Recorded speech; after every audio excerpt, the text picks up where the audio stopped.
అర్థం కాదు. అరే నా వార్డు నేను ఈ వార్డులో ఓటు పెట్టుకుంటే ఇంకో వార్డులోకి పోయిందని అంటే రకరకాలుగా మనం ఫస్ట్ టైం చూడడం లేదు. అనేక ఎన్నికల్లో మనం ఇది గమనిస్తూనే వస్తున్నాం. కానీ పూర్తి స్థాయిలో దీన్ని సరిచేయడంలో ప్రతిసారి కూడా ఈ లోకల్ బాడీ ఎలక్షన్లనే కరెక్ట్ చేయగలుగుతారు. వాస్తవంగా చెప్పాలంటే గ్రామ సర్పంచ్ ఎలక్షన్లు కానీ, వార్డు మెంబర్లు కానీ, మున్సిపాలిటీలు కానీ.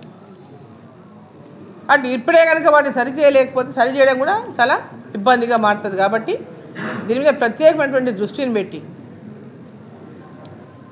రాష్ట్ర ఎన్నికల సంఘం దీన్ని ఎంబడే అన్ని విధాలుగా రెక్టిఫై చేసి ఓటర్ లిస్టును మరి కొత్త ఓటర్ లిస్టును ప్రకటించాలని చెప్పి నేను కోరుతా ఉన్నా.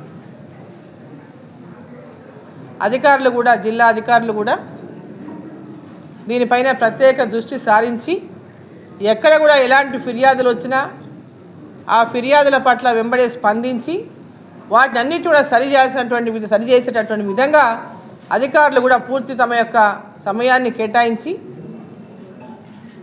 వీటి దృష్టి సారించాల్సిన ఈ సందర్భంగా నేను కోరుతా ఉన్నాను.